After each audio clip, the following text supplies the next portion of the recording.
Welcome to this very special edition of the Orange Nerd Show. Today is Mario Day. We are talking all about this amazing franchise, Super Mario Brothers. We'll dip into a little bit of Nintendo overall, but we got Mr. Seymour Duck, we got Slimer in the house. Up next on the Orange Nerd Show. Let's go.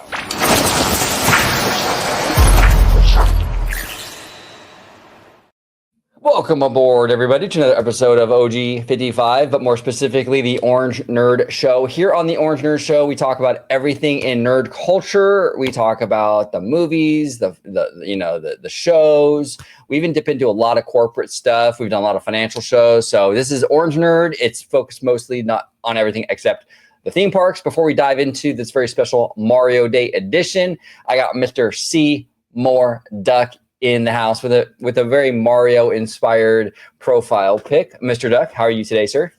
I'm doing wonderful. Perfect.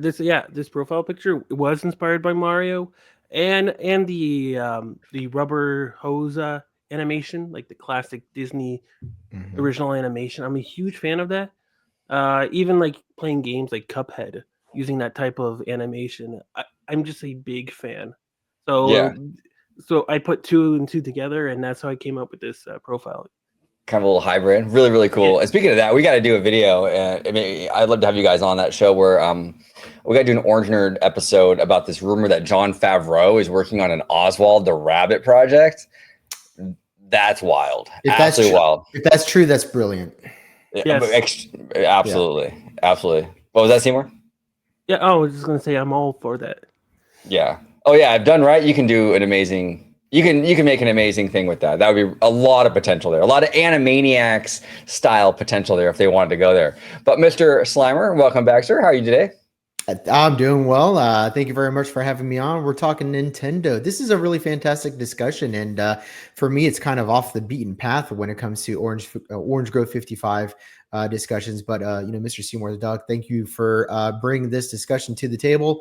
Mario goes back a long, long time for a lot of people, probably further back than Mickey Mouse, and I'm glad we're going to be able to talk about it today. Just reminiscing before the show. I just started to have all these like really good memories of picking up Super Mario Brothers 3 and Super Nintendo and GameCube. So I'm really happy we're going to be able to somewhat walk down memory lane. But I know you got a lot of really interesting things to talk about today. So looking to dive right in.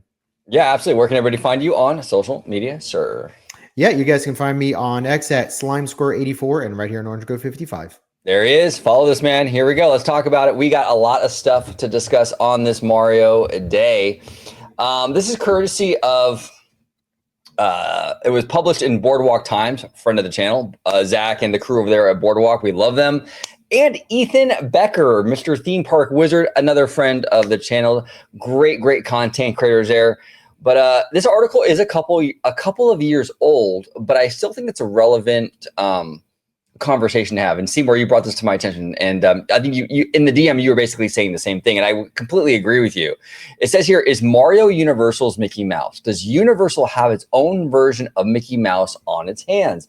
And it goes on to say, Mickey Mouse has been a character and icon for not just the Walt Disney Company, but the entire world for decades now. Likewise, Mario has been an icon in his own right for the world, but especially for the video game industry. Now with Nintendo's partnership with Universal, Mario is stepping into the movies with Super Mario Brothers movie and likely a Nintendo cinematic universe. More importantly to this conversation, Mario is jumping through his warp pipe into theme parks with his very own Super Nintendo world. Will Mario's mega popularity be so successful that Universal would have their own version of Mickey on their hands? Let's explore. So I'm going to link this article down below because we love Boardwalk Times and we love Mr. Ethan Becker. But my overall thought, then I'll go to you, Seymour. My overall thought on Mickey, on Mario being Universal's Mickey Mouse, I would say no to that question. He's not Universal's Mickey Mouse primarily because it's not Universal's character, right? So Mickey is a symbol of the Walt Disney Company because it's so tied to the Walt Disney Company. It is Disney. Mickey is Disney, right? It's like Bugs Bunny and Warner Brothers, right? So no, it's not an icon necessarily for Universal, being that they don't even own this character. But I will say Super Mario is a Mickey Mouse icon in the video game industry. Mario is very much the Mickey Mouse in that industry, 1000%. So yes, he's an icon. He is a Mickey Mouse figurehead, but not for Universal. I would say more for video games and just Nintendo in general. What say you, Seymour? Where do you fall on this side of the? Yeah, I tend to agree. I think he is the Mickey Mouse of Nintendo and not Universal. But Universal did get a iconic IP of Mario that is like Mickey Mouse, but not for Universal itself entirely. And it's because the bright colors, the catchy music, it brings you happiness. Just the nostalgic of the bringing back memories of friends and family playing Mario. The catchphrases and like the constant involving with new and exciting games. It's just like reminds me of Mickey Mouse over the years of like it's multi-generational to the fact that like my father introduced me to Nintendo and Mario, and then when I have kids I'm going to introduce them to Nintendo and Mario, and because it's just good fun, and you know that iconic brand of just Mario, you know it's quality when it comes to gaming, just like when you see Mickey Mouse to Disney, quality content into film, but instead gaming. Yes, well said. Exactly. And Mario shares a lot of the same recognizability that Mickey does. Like, if you don't have to see the whole character to know it's Mario. The color scheme, the blue and the red, you would recognize that. The hat, just the little M even, these are symbols of Mario. And they're very recognizable where you instantly think of the character. Mickey has a lot of that same sort of thing going on with him you just need 3 circles and you think of Mickey, right? Or red shorts with the yellow buttons. You think of Mickey. Like these are little things. You don't have to see the whole character, but you instantly know who it is. And even like the gloves with Mickey. Like, I mean, those gloves are utilized for a lot of cartoon characters, but when you show people those gloves, they instantly think of Mickey Mouse, so it's very much associated with this character. But Slimer, what are your thoughts? Is Mario Universal's Mickey Mouse? Well, before I answer that question, I kind of want to piggyback off of the points that you were just making. Mario, I'm looking at this picture. Okay, before I go on, how the hell is Mickey Mouse keeping his shorts up? Right, I know, right? Exactly. Yeah, exactly. Dang, exactly, right? but I kind of want to go on your same line of logic here. Mario is very similar to Mickey Mouse in that whenever you want to introduce your kid into a video game property, Super Mario is usually the first family-friendly video game property that parents are going to recommend to their kids when they start getting into video games at an early age. And this is for like billions of people around the world. He's a safe bet for families. It's a trusted character. You don't have to worry about anything slipping into the Mario games that could be considered adult, right? Pretty safe video game in that sense. Now, I do agree that Mario is the Mickey Mouse of the video game world, which is quite an accomplishment. And when you think about it in terms of overall annual generating revenue, Mario is actually bigger when you think of it from that perspective, because the video game industry does generate more revenue than theatrical this day and age. So now, the question being, is it Universal's iconic character? No, I don't think so. And simply by default, like you can't have a character that is not Universal as the the mascot for a brand, right? You're just automatically disqualified in that sense. Yeah. You know what I mean? But I do think that it's a brand that blends in well with Universal, and I think that's more a testament to Universal's flexibility to incorporate different IPs into their brand umbrella, as opposed to Mario just seamlessly fitting into Universal's umbrella of IP. But if I were to pick a mascot for Universal, it wouldn't just be one person or one character. I think the Universal mascot, and I think you guys agree with me, and then we'll go back to Nintendo because I got to answer this question. It's Doc Brown, Marty, and the DeLorean. Oh, interesting. Yeah, that's solid. That's solid. That's really, really solid. Absolutely. Yeah, that would be something that you instantly think of when you think Universal. Yeah, I mean, otherwise you can go with ET, but I mean, ET is quintessentially Steven Spielberg in the same way that Mickey Mouse is Walt Disney, right? Very much the same, origins to conception kind of an idea there. He sees himself in E.T. as a character, as this outsider looking in, right? Steven Spielberg is always, as a genius creator. I mean, it's very hard for people like that to relate. But, from that perspective, they're very similar. But yeah, Nintendo. I really want to explore the next topic because now Seymour, you wanted to get into what is it? Video games or the video game aspect of it? Yeah. Well, we're gonna get into all of that. We're gonna get into well, let's talk about that. The video game aspect of it. We are Slimer. We grew up in the '80s. Seymour, were you a '90s kid or an '80s kid? 90, just right in the cuff. 90. Okay, so you were a '90s kid. Okay, so. But either way, I mean, Nintendo was massive. Like when I was growing up in the '80s, I mean, Nintendo was the thing. Like I do a YouTube channel dedicated, to Disney, and I love Disney. It's been a huge part of my life. But I mean, really, Nintendo was the thing that I was obsessed with in the '80s. I mean, it was absolutely the thing. I remember as a kid, I was in I think either kindergarten or first grade. I had they thought I had meningitis as a kid. Mm-hmm. And so I was really sick and I missed a whole lot of school and I had to actually go in for a spinal tap, dude. I mean, Jesus. Fucking sucked. And I was a kid. I was only I don't know, maybe 6 or something, 7 years old, something like that. And I went in for that and I'll never forget it. Cause when I was done, my mom got me a bunch of Nintendo games. And then also there was this Nintendo, hardcover, cheat code book or whatever she also got me, and it was it made me forget about everything. It was Nintendo fixed all my problems back then. I was so happy. Oh my god, these games, it was such a magical time to be a kid and to have these games. And even though I was going through hell and back with all that stuff, Nintendo was really helping me through that. So it was amazing. Nintendo I hold very close to my heart as a kid. Huge part of my life. I mean, it really was. It wasn't Disney in the '80s that I was in love with. It was Nintendo. I mean, absolutely Nintendo. So what are your memories, Slimer, in terms of Nintendo as a kid growing up in the '80s? And I'll go to you, Seymour.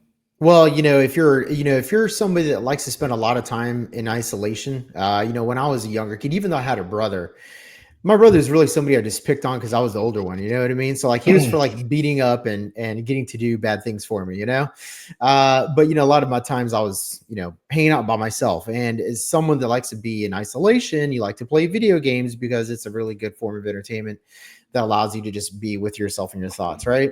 So yeah, Nintendo was a very big aspect of me growing up. I remember the first time I got introduced to an NES system, it was 1980. Probably 1986, 1987, not too far after 1987. So it must have been I think the NES was only out for a year. So I must have been 5 years old. But, I was already into Ghostbusters and all the Saturday morning cartoons and NES and all that stuff. The NES was a groundbreaking system. Not only was it groundbreaking, but it redefined what it was to entertain yourself in the house. Because before that, you had board games. You had an Atari 2600, which was crap. But then here comes a Nintendo, and they're just hey, we got this new thing. But it was so revolutionary, man. I still remember that my childhood, when I was introduced to that, was completely diverted to video games for the next 20 years, 15 years. Over a decade, video games were the bee's knees. Yeah. So much so that if you didn't talk about video games, you're the loser in school, but then that created this whole industry. You had the Electronic Gaming Monthly magazines and GameStop, and then you started getting all the code books and Mario would seem to really be at this, really seem to be at the head of all of it. Nintendo really paved the way. And of course, you got into the later video game wars where, Reggie came in, and Reggie pulled probably one of the most banger corporate moves in the video game industry.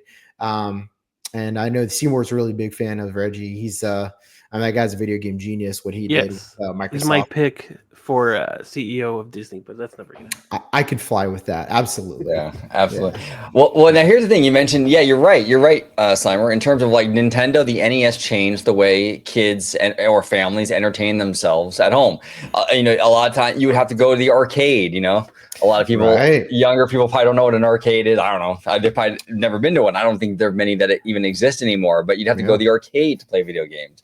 Yeah. Now, I did have a video game system that preceded the Nintendo NES for me. Seymour will definitely not remember this. I'm pretty sure you won't, Seymour, because this is way before your time, but you might. Slimer might. But I did have a ColecoVision, and this was one of my favorite games, a Smurf game. This was old, dude. Old. Yeah. Seymour, do you remember any of this, or is this way too old? I think I remember having Pong on there. Okay. Pong. Okay, was that? It might have been Coleco or Atari, one of those. But yeah, all that definitely predates the NES. But I mean, yeah, it was different. But Nintendo came around, better graphics, great IP. And kids were just going nuts for this stuff, man. I mean, I was obsessed as a kid. I was playing these games all day long, So it was wild. But did you have a ColecoVision, Slimer? No, I didn't have a ColecoVision. My first console was an NES.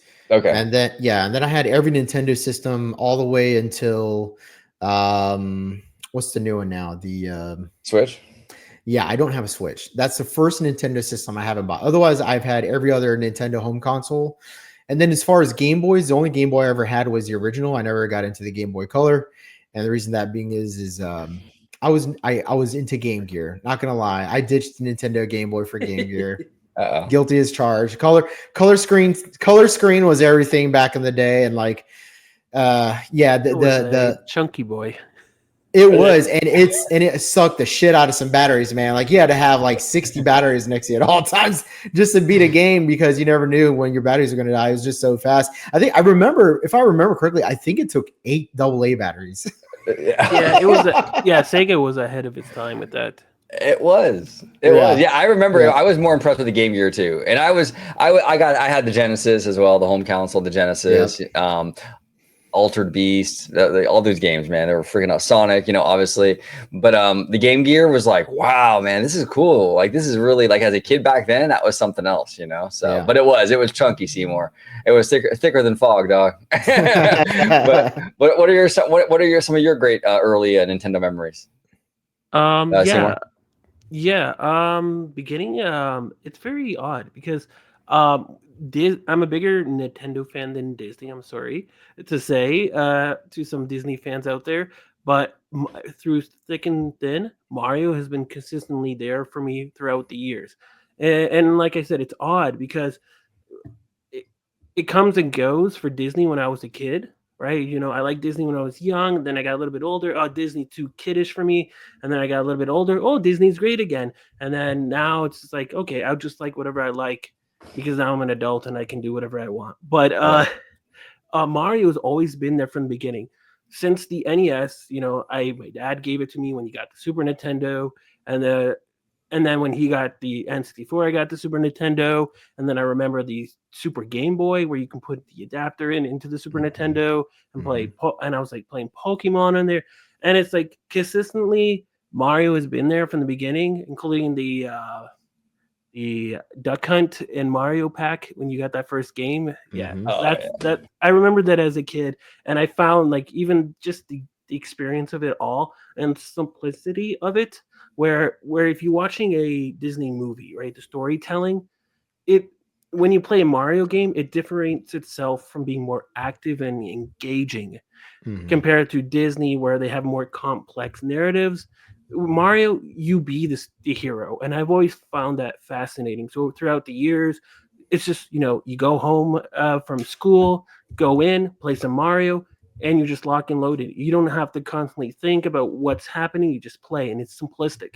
And it's again, I mentioned at the beginning, iconic tunes, the bright colors, and everything about it makes you a good mood. So like every year, and I think the game-changing game for me though throughout the years was Super Mario 64 when it got into 3D, and the music for me and the soundtrack, and then it got evolved when the Wii came out with the. Even though I didn't like the controls, the soundtrack for it, and it became more. The experience of it became more engaging with the Super Mario Galaxy, and now we're having movies coming out with it, and it's and it's actually good movie. It's compared to that really bad movie, Super Mario Brothers. And we'll talk about that very bad. We'll talk about that very bad movie very soon because that is horrible. Nintendo has learned from their mistakes. They're not. They're not. I think when they made that movie, they gave the benefit of the doubt to Hollywood and they gave them full control. And unfortunately, they destroyed it. They tried to make it a movie like Universal would make. Well, that was Disney's fault. That movie, because that was a subsidiary of Disney. That was Hollywood Pictures. So shame on you, Michael Eisner. Go ahead, Seymour. So that's probably why Disney's now with not Disney. Nintendo's with Universal now because of that movie. And fun fact, it took Nintendo about 30 years to regain faith in the Hollywood industry after that movie. Yeah. It wasn't until Universal where they said, "Look, we're gonna baby this thing like it was our own," and it took a lot of convincing of Miyamoto, and there was a lot of squabbling between Nintendo and the producers as to who the protagonist was going to be and what the story was going to be like, because there was a lot of heads involved in making that film. There's a lot of writing by committee, and fortunately, look at this trailer. And fortunately, Nintendo and Miyamoto came out on top and for the better, because that's a really good one. But yeah, this is. Does it even look like Mario? I mean, like, what's going on here? This is absolutely insane. With the Goombas that. Yeah, it's crazy. John Leguizamo and I'm blanking on the gentleman's name who plays Mario. He was in Roger Rabbit, which I should know his name. God dang it. Who was it? Oh, Bob Hoskins. Okay. Bob Hoskins, yeah. And I got to tell you, I was really optimistic because it did have Bob Hoskins, and as a young boy, I was really attracted to the girl playing. What did they call her? They didn't call her Peaches in this. What did they call her? It was Daisy. Daisy. So it was very weird. It's like Hollywood didn't do the research, and they picked a secondary princess to become the main princess of the movie. And it's like, what? Like, why? Like, why are you switching it up? And that's the one thing that Universal did really well, and they did it very smartly. I don't know if that's a word, but it sounds good. Smartly. They did it. It's a word, right? Smartly. Yeah. So Universal was very smart in how they. Well, I mean, it's common sense, really, but like they just took the game and they're like, yeah, we're going to give you what you're used to. Oh my gosh, imagine that compared to this. What is this? Like these are supposed to be the Goombas, if I'm not mistaken, in the film? Yeah. Do you know why, though, they went with this live action rendition, though? Why? What came out just a couple years earlier, which was a massive hit? I'm not sure. Seymour, you know? And it was a live action movie based off of a comic book / video game. I'm not sure. Teenage Mutant Ninja Turtles. Oh, okay. And I was a fan of those movies, man. We were actually going to do a Story Geeks with Jay Shear on those movies. The live action Ninja Turtle movies were no joke. But that kind of makes that kind of makes sense though. And so that's why they went with this look to kind of mimic that. Yeah. Okay. So at the time, Hollywood thought this is how you bring video games and comic books to life, because I mean, sure, you had Batman, you had Superman, but there was a lot of misses for the very little hits that they had in terms of like the level of success. But they were coming off of Ninja Turtles, and then Ninja Turtles 2 even came out a year before Super Mario Brothers. Right. So Hollywood was and Dick Tracy. So Hollywood was all in on this like realism, this realistic take of these completely fictional video game 16-bit, 8-bit realities. Yeah. And this is just one that did not work on every single level. But I think it's a guilty pleasure for a lot of people in a lot of ways too, because like you could go back on it and like do like a drinking game or. Oh hell yeah! Oh, bro, I'm it's- telling you, dude. If I had like really good like Photoshop skills or like editing like skills, I'm pretty decent with like a thumbnail or something. But I'm not like great with like all that techie stuff, Mhm. bro. For this show, I would have had to start the show with our heads all small.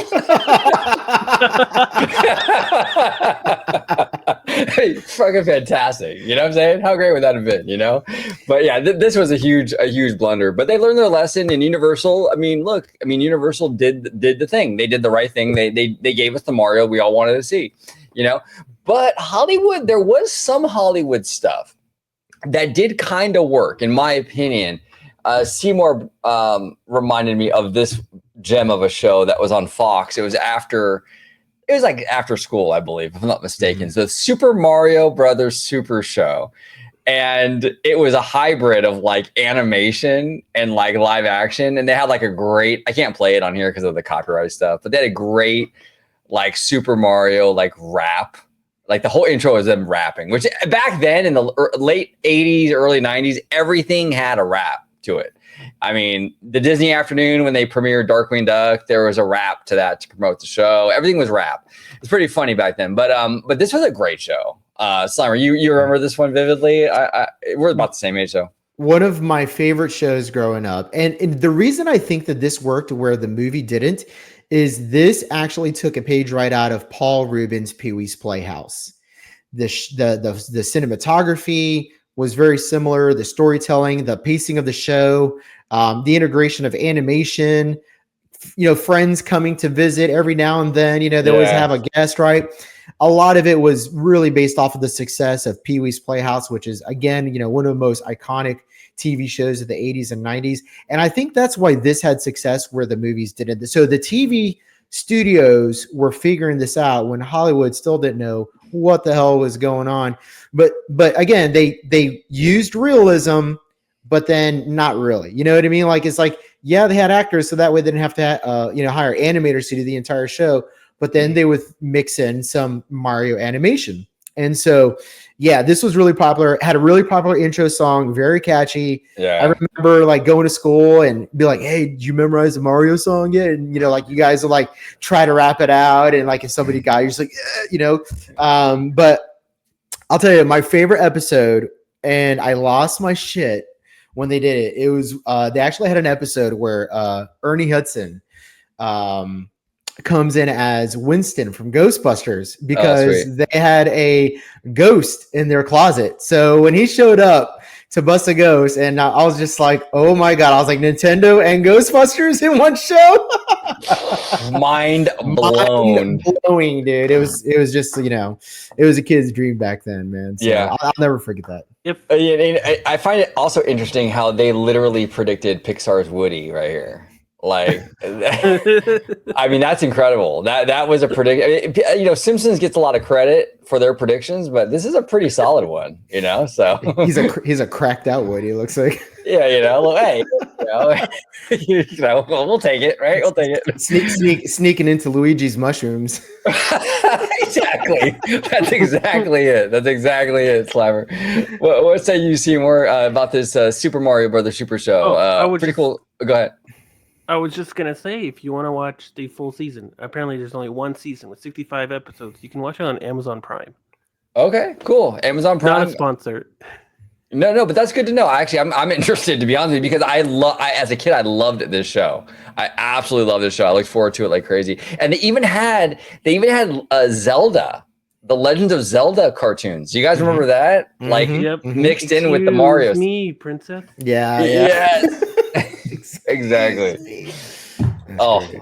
Beautiful stuff. Yeah, this is a great show. So you said Amazon, Seymour? Yeah. So this show was past. It was like, I think it ended like 1 year before even I was born. So I didn't grow up with the show, but yet I've seen the show, and it's hilarious. And it's weird though, because even though I didn't grow up, it still felt nostalgic to me.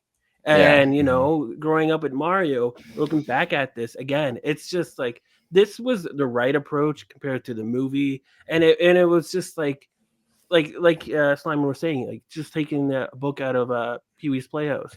It was the perfect charm for Fox releasing this show. At the time.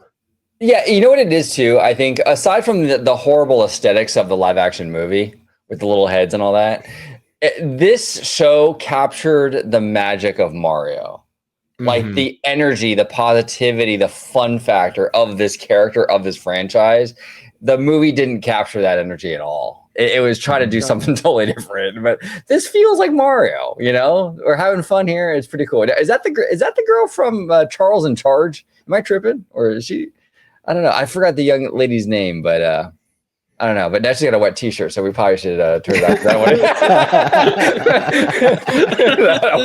I don't want to get demonetized. You know, one could say it's a leaky faucet. Right? Exactly. So interesting stuff, man. Interesting stuff. Yeah, Nintendo, man. Mario, a huge part of all of our childhood. You know, I mean, it really is such a great franchise, and just Nintendo in general. Go ahead, Seymour. No, I was going to say, you know what I find fascinating, though, just to make a little bit of comparison with Disney, is that, you know, a lot of people talk about how Disney's not creative. They don't make original IPs anymore, and they're just an IP factory using old IPs. Yet, when you look at Nintendo, they've been using Mario to death. It's more popular, I believe, than Mickey Mouse itself.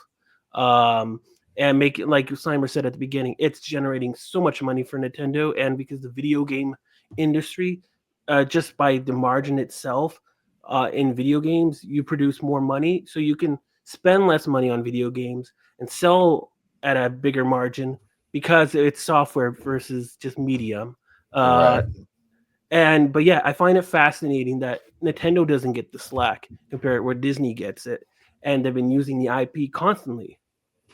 Yeah, and they're making remastered games consistently. They're just released a Donkey Kong game for like the 4th time in a row, an HD version for the Switch, and it's like, yeah, that's Nintendo. Okay, we understand. But it's like, what, Disney does it, and then it's like, oh, it's the end of the world. The sky is falling. Well, yeah, exactly. And this is the thing with that frustrates me about the conversations around Disney, right? Because we hear a lot of the same stuff with like just other areas of entertainment with, like, let's say animation. Disney announces Frozen 3 and 4. And oh my God, creativity is dead at the House of Mouse, right? Meanwhile, Universal's on their 19th Minion movie, right? So it's like, come on, and I get it. Disney's held to a higher standard than Universal. I understand that, but it's like, you know, I don't know, man. It frustrates me, Seymour. It absolutely does. But I wanted to bring something up to you guys, because you brought up earlier, Seymour, the shooter games, like the duck hunts and stuff, right? These were a lot of fun back in the day, bro. I used to love these. Do you guys ever shoot the dog? I did. I don't know. I was a dick. Yeah. I shot him all the time. Oh yeah, there's a game where you don't shoot the ducks, an online version of it. It's called Dog Hunt, right? Yeah, something like that. Yeah, and you can just shoot the dog. That's fantastic. I'm a dog person, but that is pretty funny. But like, these were great games. I used to have this game, and it was like, Slimer, I think you mentioned it. It came with the NES, right? Initially, if I'm not mistaken. Yeah, it came with the NES, and then later on they offered a version without it when it started to wane in popularity. And then later on they had I think they had an NES version that came with the Power Glove. And that's what I really liked about Nintendo. There was a lot of experimentation with the 8-bit and 16-bit systems. Yeah. They were looking for all sorts of ways to enhance it with hardware, because remember, the software was super limited. So like everything, like 95% of what enhanced the game back then was hardware. In fact, like when you used to read like EGM or GameStop or whatever magazine, it was always hardware centric. Like, okay, who's going to have the stronger processor? Is it 128 or 256-bit, right? Does it have 4 gigs of RAM, 8 gigs of RAM, you know? So the video game systems, they were forced to look for hardware upgrades because they were so limited as what they can do with video game software development. And because of that, you had a lot of experimentation with like the Power Glove, and like even on the Nintendo Game Boy, you had, I remember they had this add-on, right? It was something slipped onto the original Game Boy, and it gave you a magnifier screen that you could extend, and then had a little night light on it. And then it had two, like a left and a right speaker that popped off to the side that plugged into the audio jack on the bottom. It probably weighed like 2 pounds. And for whatever reason, you're just like, I want that. Like, I need the magnifier, light, extra speaker wings. And Yeah, they sold, man. They sold by the millions. They made Nintendo a lot of stinking money. Yeah, Nintendo had a lot of that stuff. I remember the Power Glove. Thank God that didn't come out in my later years. Power Glove. That reminds me of the movie The Wizard. Have you guys seen that movie? Of course, I yeah. have. Oh, absolutely. The dude from the Wonder Years. Is it not Ben Savage? No, it's Fred Fred. Savage. Fred Yeah, Savage. That's a great movie. Absolutely fantastic movie. Yeah, I loved it. Absolutely loved it. Now, do you guys do you remember this game? This was kind of in the vein of Duck Hunt. You used the gun. It was called Gumshoe. Do you guys remember this one or no? Mm-mm. No. Okay. Yeah, I used to see where like you're an old ass motherfucker, OG. What's he doing? Is he like is he sucking down some helium or yeah. Yeah, exactly. Yeah, you would use the gun on this one, and then you would just shoot. Like it was crazy. You had to shoot, and it would make him jump, but then you got to get all the balloons and stuff. So this is one of those things that would only work in the 1980s because kids now, I feel like kids have more rational, more reason and logic. They don't like this. Doesn't fly with them now. So, for example, when Moonwalker came out on Sega Genesis, I used to love that game, bro. Yeah, tell me about it. But it's a game where his dance moves kill bad guys, and like something like that would only happen back in the 80s or early 90s when Michael Jackson was still alive because it's completely nonsensical. Oh, it totally was. Yeah, it totally was. Actually, you know what? Shout out to Michael Jackson. Hold on one second. I got a little something for him. There we go, Moonwalker. That was such a good game. I want to ask you guys real quick. I know it's a Nintendo show, but I want to dip into this a little bit. Do you think, Seymour, that Sega will ever get back into the console industry? Do you think they'll ever make another console? Because I think they did. I think they messed up a little bit with the Genesis. The Sega does what Nintendo don't thing. They were trying to. I don't know. They were too focused, I thought, on attacking Nintendo. But a lot of their product was pretty good, man. I mean, I love the Michael Jackson Moonwalker game. I like the Altered Beast. They did some good stuff. Sonic is a great franchise, right? I mean, I don't know. I know they had some issues with the Dreamcast, and that was part of the downfall. But I miss a Sega console. I really do. But do you think it's ever coming back, or do you think they're just going to be doing software? I don't think it's coming back. I think they're just going to focus on software. And Sega is a big company, though, and they don't do just video games. Even though they bought recently, I think Angry Birds, the company that makes it. That's big. But they also do like a lot of things outside, like gambling and pachinko machines. Mm-hmm. And so if you ever go to a casino, you see a slot that says Sega Sammy, that's Sega. Oh, that's interesting. A Chinko machine, are those in Japan? Yes. Are they Japanese? Okay. Yeah, it's like the gray area of gambling there because it's like you're not allowed to gamble, but you're allowed to win like items. So like you can win gold, and then down the street you can sell your gold for cash. Really? That's the whole little loophole in there. Yeah, that's interesting. Okay. Oh, that's interesting. Okay. So Sega probably not. That's sad. And I think it's because they want to, and it's a tough competition out there in the video game industry now. And I see it with PlayStation and Microsoft with Xbox. Microsoft doesn't even care anymore selling a console anymore. They said in a few years they're just gonna release the Xbox Game Pass, and that's all you really care about, and just play all their games. That's all they care. I don't know. It's a tough industry. You're gonna need like good IPs, like Nintendo has, even to create a fandom of players to keep constantly coming back. And I don't think Sega's that strong. So I know Sonic is a bit like Mario for their company, but I don't think Sonic is that strong. Sonic 2, like if you look at the movie, Sonic 1 and 2 and 3, they didn't make $1 billion. Mario movie did. Yeah, I don't think they don't have the strong IPs. But because of that, I don't think they're going to make a console. I think they're just going to keep selling software anywhere that you can play. Yeah, especially now that they, like I said, bought Angry Birds, so they're probably going to make more. You'll probably see more apps for games. I think they released a party game with Sonic just recently on Android and iOS. When did they buy Angry Birds, Seymour? Oh, How long ago was that? Roughly. I mean, I don't need. I mean, I don't. You know, just rough. Was it kind of recently, or was it I think like? it's 2023. No, wait. Yeah, I think it was 2023. Yeah. Okay. Okay. I hope they fix that because I used to love Angry Birds because Angry Birds reminds me of like old school NES where you basically can pick it up and play it. It's a very easy kind of just like fun little like mind game that you can kind of like just have fun with while you're bored at the doctor's office or whatever, right? But my issue with Angry Birds, I don't know if this is going to change. I hope they do change this. They got into this thing where everything was like a microtransaction. You want to keep going, you got to pay another $5.99 to buy more lives or whatever, right? And it was like, oh man, it was killing the fun factor for me. I was like, I just want to play this fun game, and the microtransactions and the hustling got so overwhelming, I gave up on it.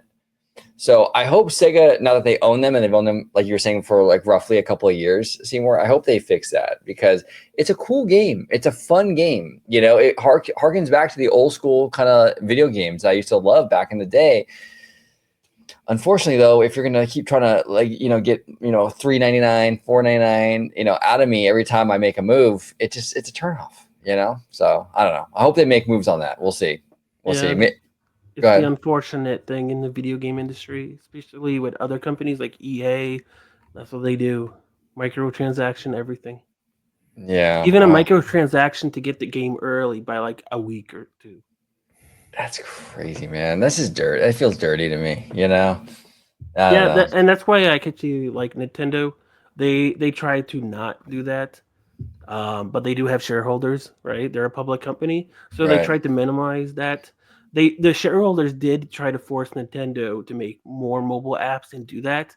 And Miyamoto at the time said, no, we don't want to do that. And he was right. It wasn't that successful. The creativity of making a Mario game on a mobile app is not there. And they don't have control.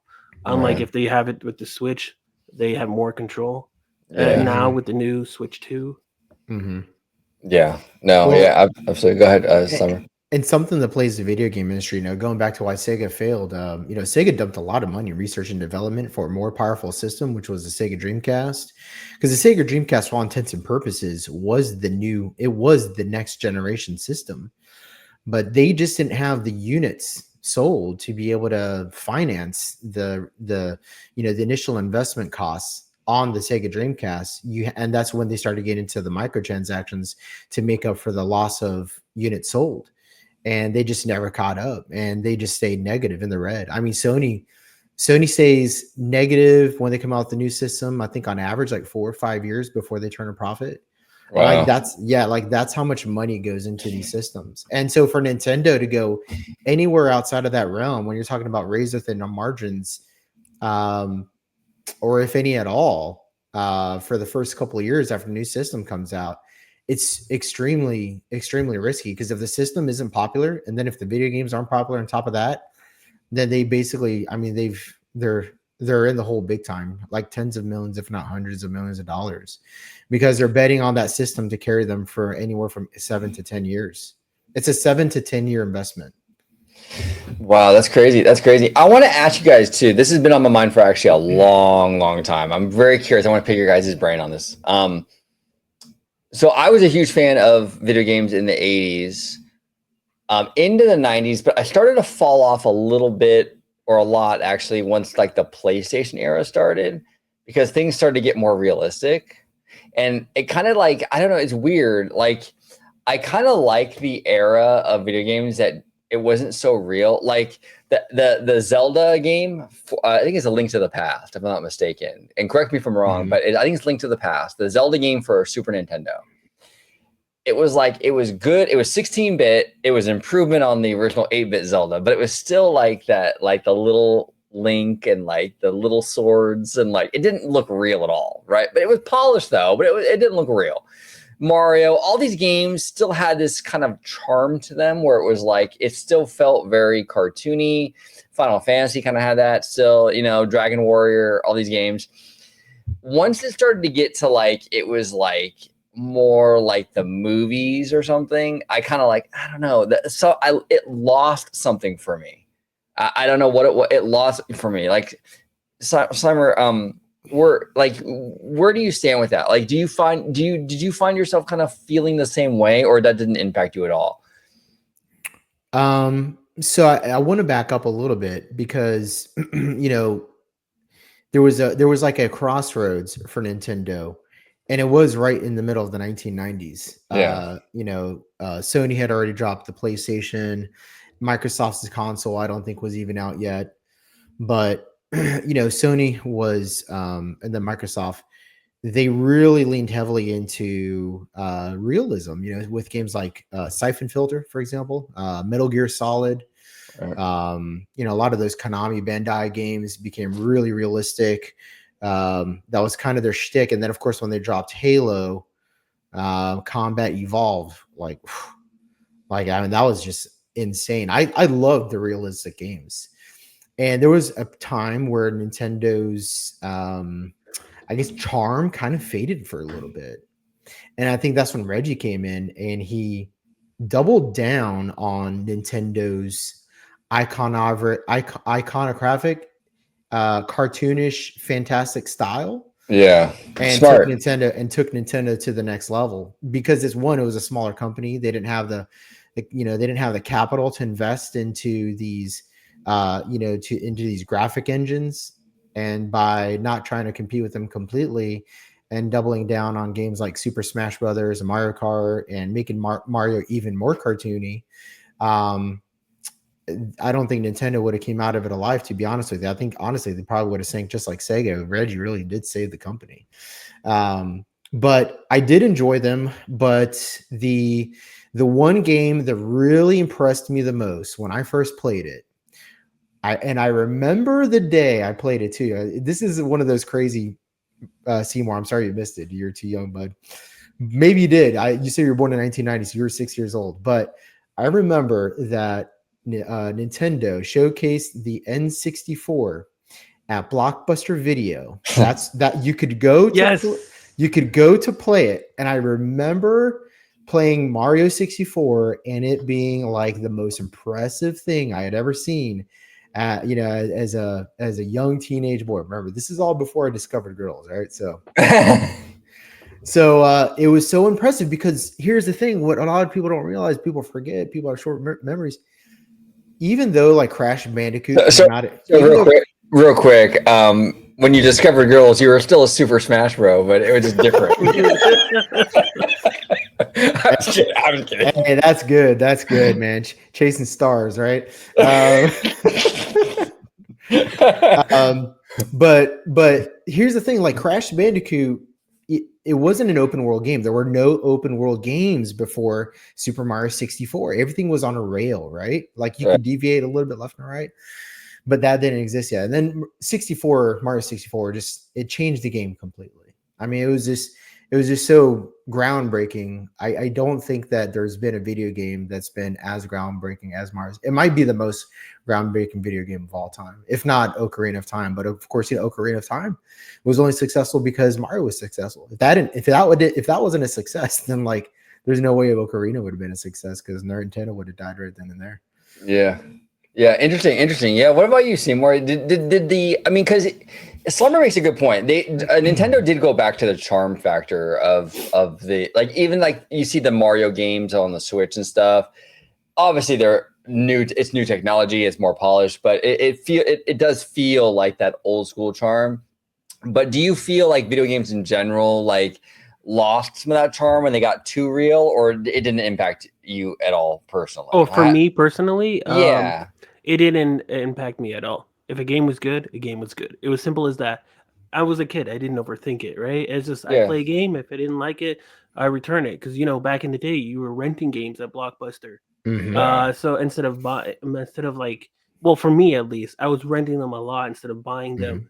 And you played 3 days and you're like, this game's bad. I don't want to play it anymore. You just return it. You don't care anymore. And a lot of games are like that. So for me, I didn't really care.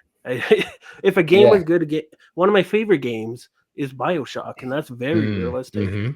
And it just has good storytelling and immersive experience of if you ever want to play a game, I recommend BioShock. It's a little bit on the more mature side, but it is a fun game with with an immersive storyline in there.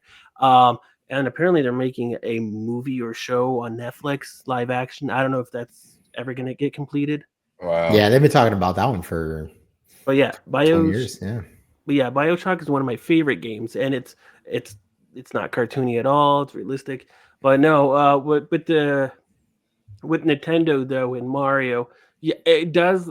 I agree. They did lose their charm around the GameCube era, and it felt like they were being very generic compared to everyone else. It's like, it was just trying to be like PlayStation or Xbox, like everyone else at the time, and it wasn't Nintendo, right? Right. When we came into Super Nintendo, like when you first had the Nintendo system, it was like it was game changing. And then when you had N64, it was game changing. When you get a GameCube, it was like, oh, you didn't really change anything.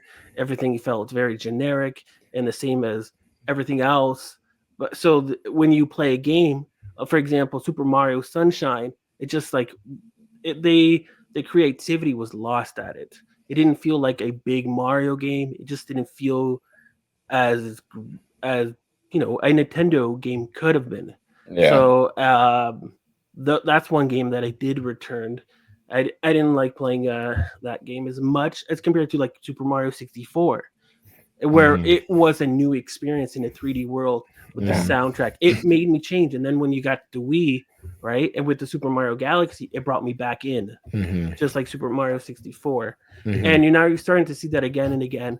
And they said in their shareholder meetings that they're going to take longer to make these games because it takes time to make quality Nintendo games, especially for the Mario IP, and they do not want to rush it.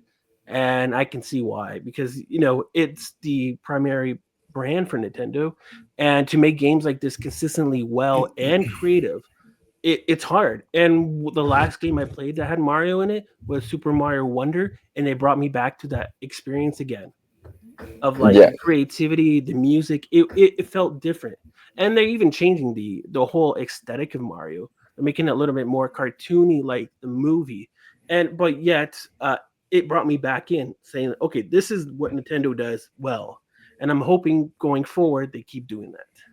Yeah, well said, well said. I want to ask you guys too before we're going to take a little quiz, a little Mario quiz, out of, a fun little quiz that Seymour sent me.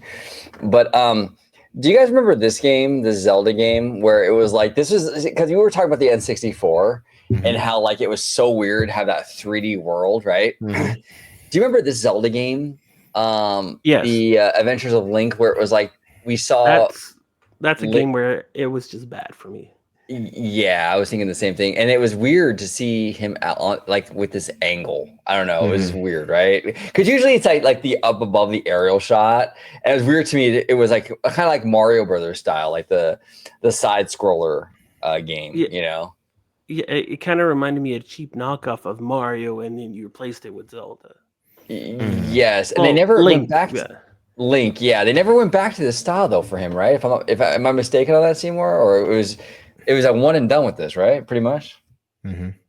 Not. I don't remember any other game like that. No, I think they completely. Yeah, I don't think they've gone back to it. No. Yeah, yeah, it was jarring to me. I was like, oh no, what do they do? And then for Super Nintendo, they did the Zelda game.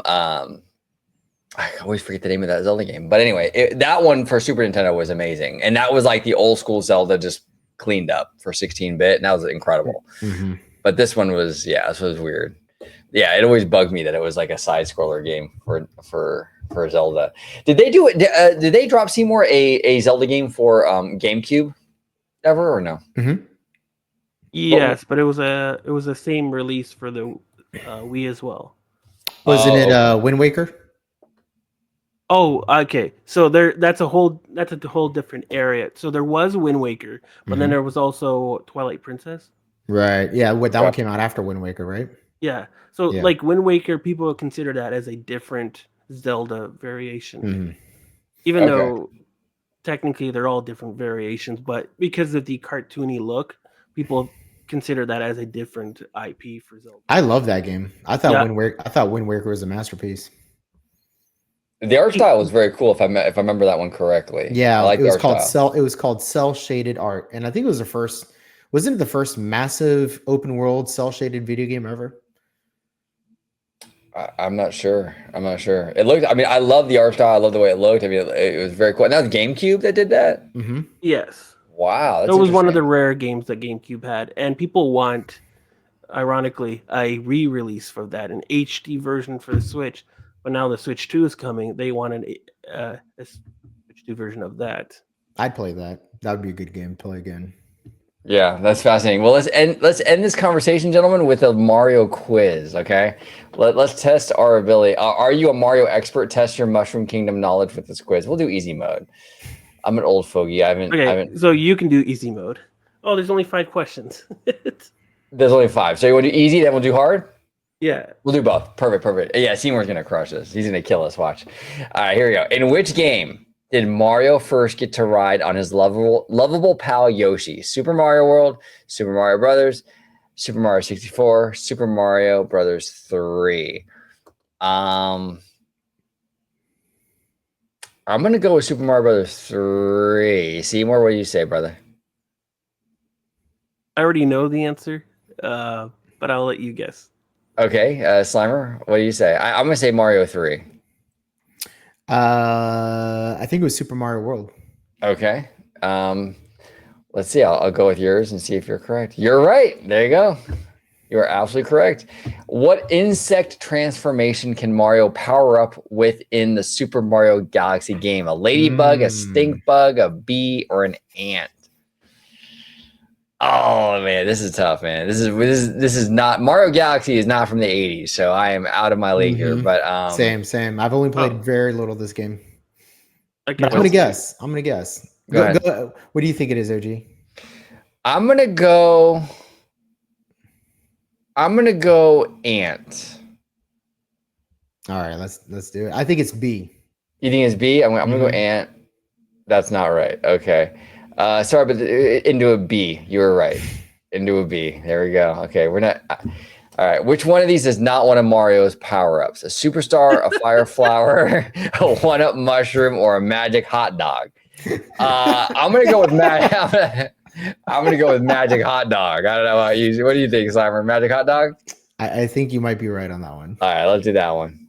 You got it. This reminds me, actually, it's kind of funny. Like at my job, my regular 9-to-5 job, they have us do like these inclusion or like like these sexual harassment like quizzes and stuff like periodically, like and we have to keep doing them until we pass them. That's what this reminds me. It's kind of funny. Okay, so condition you into not being a pervert of society. Yeah, right, exactly. Like socially condition you to be a good employee. All right, exactly. That'd be like a total douche at the workplace, basically.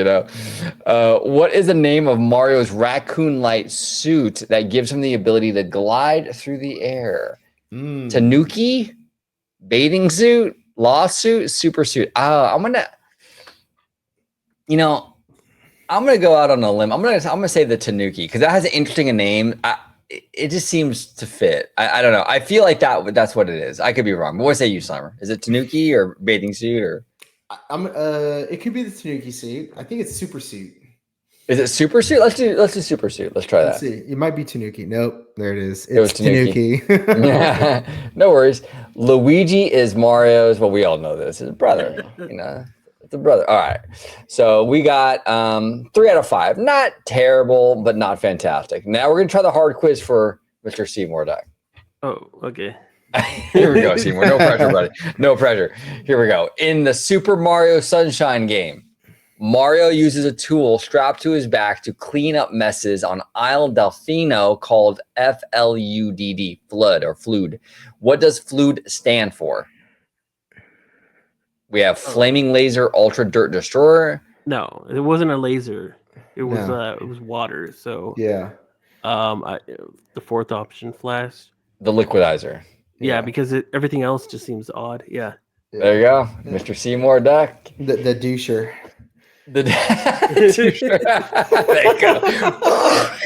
I love it. I love it, Slimer. I love it. In which game? Oh man! In which game?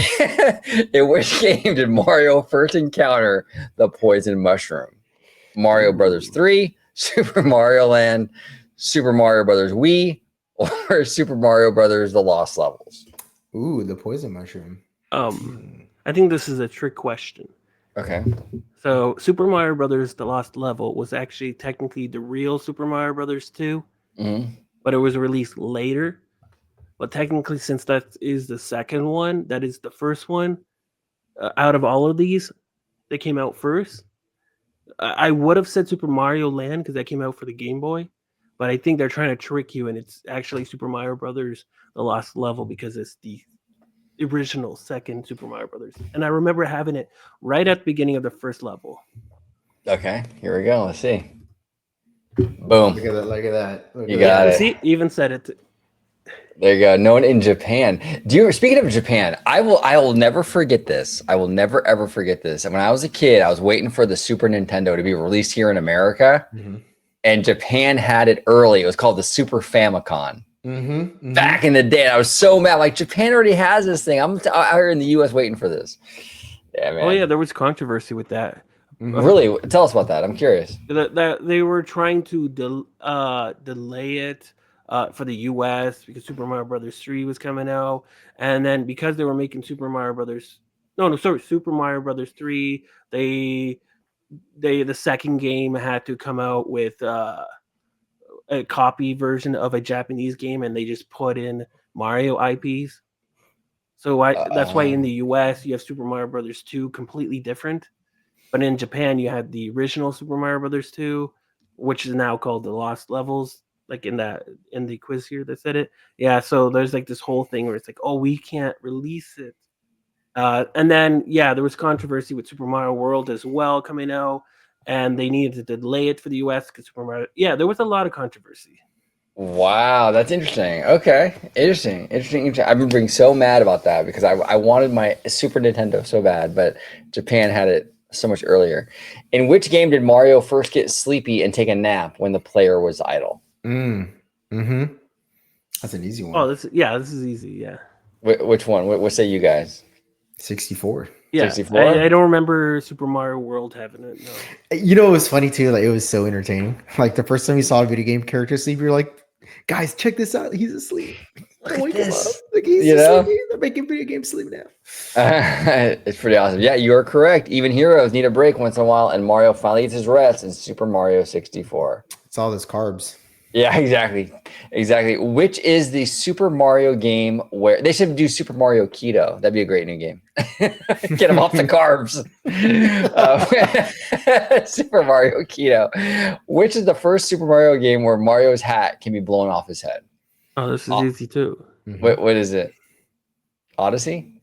No, it's the one that came out first, Super Mario 64. Yeah. Okay, Super Mario 64. Here we go. Boom, you got it. In the original Super Mario Brothers game, Mario's iconic overalls weren't blue; they were. Oh, yeah. And I think you also see it in like some of the older shows, like even the Super Mario Super Show. You can see the overalls weren't blue. If I'm not mistaken. Yep. No, you're right. You're green, right? If I'm not mistaken. No, they're red. They're red. Okay. Yeah, Mario's iconic overalls. The green was Luigi. Luigi. Okay. Yep. You got it. There we go. 5 out of 5. You're a Mario master. Yep. Awesome stuff. This is fun, man. This is really, really fun. This is a fantastic franchise. I'm glad, Seymour, you brought this to my attention because I did forget. It is Mario Day, and I'm glad that we were able to kind of reminisce about Mario and Nintendo in general, kind of talk a little bit about the history and all that. Really good time, Seymour. There's one more thing, though. There's rumors that they might be releasing some information of the movie, Super Mario Brothers 2, the movie. On Mario Day. Okay. Oh, yeah, that's right. Hold on. I think you sent that to me. Hold on one second. I have that here. I completely forgot. 1 second, brother. There it is. So we have here, it says here from Cartoon Base, Mario Day starts tomorrow. At the time of this recording, yes, it's technically tomorrow, but when you're watching this at home, it'll be today, Mario Day. News on Super Mario Brothers Movie 2 might be revealed as the film was announced last Mario Day. So this video will drop on the morning of Mario Day, Monday, March 10th. The news might already be out at the time of this recording, but it might not be. But we'll see. We'll have to wait and see if they do release information on Super Mario Brothers 2. This is a $1 billion franchise. This is going to get a lot of buzz if they drop any kind of news on this. So I'm excited. Yeah, this movie is supposed to come out next year, right? And we haven't gotten a trailer yet. Nothing. And Nintendo hasn't really released anything Mario-like for the Switch because the Switch 2 is coming and they want to wait. But what's coming out very soon? The Mario 2 movie. So I wouldn't be surprised if we're getting a trailer. Oh, that would be amazing. I loved this movie, you guys. I loved this movie so much. A very simple storyline, and that's all you needed. It's Super Mario Brothers. You know, it's just a movie about the brothers. I loved it, and it was so true to the characters. It looked like the characters. It was the energy, the vibe, all of it just felt like Super Mario. I can't wait. I can't wait for this. Now, Seymour, do you think they're going to do, because there was a lot of rumors in like the film space that they were going to do like a cinematic universe. I think even Wizard mentioned that in the article from a couple of years ago. Do you think that's still on the table, or is the cinematic universe thing sort of falling out of favor? I don't know. Maybe. All I know is that the live action Zelda movie is going to be made by Sony, so I don't know how that would be possible. Yeah. Yeah, because people want a Super Smash Brothers movie, but how is that going to work when you have a live-action Zelda movie? I think that was a fever that everybody had when Avengers, Infinity War, and Endgame were peaking in popularity. But now that whole thing has gone to pass, I don't see a reason why they need to, especially when every Mario movie is bringing in $1 billion. I don't know. I can see Mario and Sonic movie before a Super Smash Brothers movie comes out. I can see them doing it with Paramount and having a Sonic and Mario movie. I can see that happening. Even though it's live action, Sonic doesn't look as live action. He looks more cartoonish. Right. Thankfully, they changed the original design that looked kind of freaky. Oh, yeah. Did you ever see the Rescue Ranger, the new one? Yes. And they were making fun of that. That movie was freaking funny. I don't even know how they got permission from Sega or Paramount to use Ugly Sonic. That was hilarious. Ugly Sonic. I like how you say that. That's fantastic. Yeah, that was a funny movie. Very meta, but I'm not usually into meta stuff. I don't know. It doesn't really work for me usually, but I thought it was very clever how they did that. And then I like how he used it was like a voice he did. Like his voice was different in the movie, right? And it was like he did the chipmunk voice for the show. I thought it was very clever. I don't know. I thought a lot of stuff with that film was so brilliantly done. My only complaint about Rescue Rangers was a lot of the animation felt very like cheap or something. I had that uncanny valley look to it, or I felt like very like Flash animation, like that very like a COVID movie. Totally, yeah. Because the writing on it was amazing, and it was a funny ass movie, but like the animation wasn't there. You know, go ahead, Slimer. Sorry, brother. No, I was just saying it's a COVID animation, and then for whatever reason, that one scene in Super Troopers popped into my head when they're watching Johnny Chimpo, and he's like, "What the fuck are you watching?" He's like, "It's Afghanistan animation, Captain." I don't know why that popped into my head. But. Exactly, that's fantastic. So yeah, I just wanted to roll back just ever so slightly about the Mario movie. Sure. You said you liked it, but in the storyline, right? I wanted to get Slimer's opinion on the movie as well. Sure. Because there was some controversy that it was too simplistic, right? People were saying that where's the complex storylines that Disney does in this movie? Like and it's like, no, you don't want that. That's not what you get with Mario. You want a simplistic story, and there was so many Easter eggs that like the fans loved it. I liked the movie, right? So if you were a Nintendo fan and you know, a fan of the Mario IP brand, that movie was perfect for you. Yes. But if you were new to Mario, you might have liked it or you might have not liked it because you didn't understand any of the references. Yeah.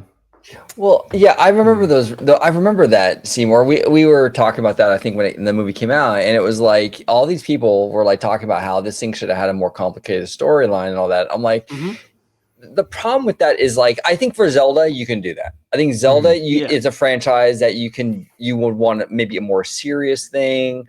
Live action works great with Zelda. You can do like a Lord of the Rings, Game of Thrones kind of vibe. Perfect, right? But every franchise, you don't want to apply the same thing to every franchise. You know, Mario is a very simplistic kind of thing. And what kind of super crazy, complicated storyline do you want to add? These are brothers who, like, brothers who are in the plumbing industry. Like, you don't want to get too crazy with the storyline. I think it was perfect for exactly what it is. Now, for certain franchises like Zelda, yes, you take a different approach. Maybe you get a little more complicated. If they did a Final Fantasy movie, obviously you're going to get a little deeper, right? But Super Mario Brothers, I don't know. I think they handled it perfectly, in my opinion. What say you, Slimer? Well, this is a video game that's based off of the simplest story ever in video games ever created. Save the princess, beat King Kooper, hit the flagpole. I mean, what's the incessant desire or need to have a complex storyline around something that is notorious for having one of the simplest stories that are regurgitated in the video games over and over and over? Like, it never changes. I mean, it doesn't matter which Mario game it is, it's the same plot. Beat King Cooper, save the princess. And you know that, like, going into the movie, you should have known that. Like, why would you expect it to be different? Like, you have 40 years of Nintendo video games with the same plot. Right. And you went into the movie thinking it was going to have a different plot.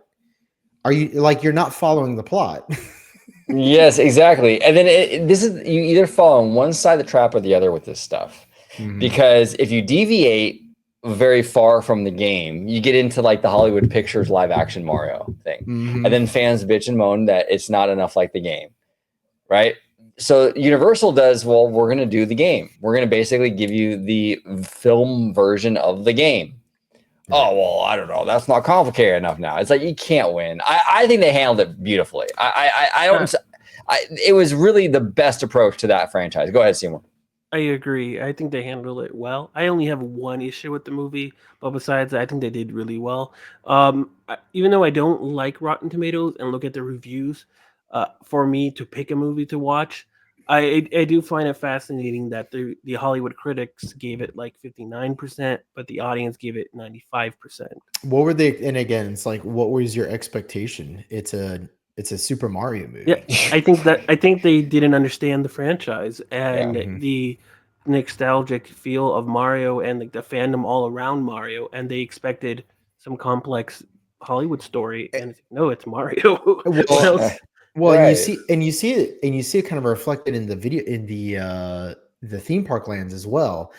It is ultra simplistic, and if you're expecting any sort of like complex detail and imagineering and you know, rock work and things like that, it's like you're looking in the wrong land for those kinds of things, because the entire Mario Brothers and by extension Donkey Kong IP, they're built off of just they're so simple. They're simple ideas, and it's the imagination which makes them, and the imagination and the nostalgia which makes them fun and which makes them memorable. Very much like Mickey Mouse. Like, you wouldn't expect something complex from Mickey Mouse. It's his charm and the simplicity behind it which makes it so attractive. So like, why would you change that? And look at Mickey and Minnie's Runaway Railway. It's a super simple plot. Get off the tracks, go through some crazy experiences, get saved at the very end. Goofy thinks that nothing happened. Yeah, exactly. And actually, Seymour, that's your favorite song, isn't it? Nothing can stop us now. There we go. See, nothing. Nothing can stop us now. There we go. Even about that song is very just simple and catchy, and it's been stuck in my head every time I hear it. Yeah. Oh, it's an amazing song. Very, very. It's actually one of the first like attraction, like, because Disney kind of got out of the attraction original theme song thing for a while, right? So it was kind of like, you know, they used to do it all the time with the Sherman Brothers, right? Like, it's Small World, the Tiki Room, Pirates, you know, Haunted Mansion. We haven't really had that, I feel like, in a long time. And Mickey and Minnie's was like the first in a long time that they did that. They wrote an original song for that ride, and it's an absolute fucking banger, dude. Nothing can stop us now. It is. I'm not gonna lie. Sometimes I catch myself and my wife's like, "Are you singing that song ride from Disney World, the Mickey Mouse ride?" I'm just like, "Was I singing that?" She's like, "Yeah." I'm just like, "Well, I guess I was singing it." That it's a very catchy tune and one of the first with, like you said, one of the first original songs that they had written in a very long time. And I think we're going to see, pivoting to Disney here. I think we'll see the same with Coco. I mean, I'm sure you'll hear some of the original songs in there, but I'm hoping they do bring an original song for that ride, because if it's the scope and scale that they are saying it is, then it's going to have to be pure originality through and through. Yep. And that's what people are craving. So, but yeah, Nintendo Mario, the simplicity of Mario is what keeps it relevant for decades and decades. And if they try to change that and make it into something, then it's not. You're going to lose the fan base. Exhibit 1993 Super Mario Brothers. Yeah, exactly. Well said. Well said. So, gentlemen, fantastic. I want to wish everybody a happy Mario Day, March 10th. A fantastic franchise, a fantastic company with Nintendo.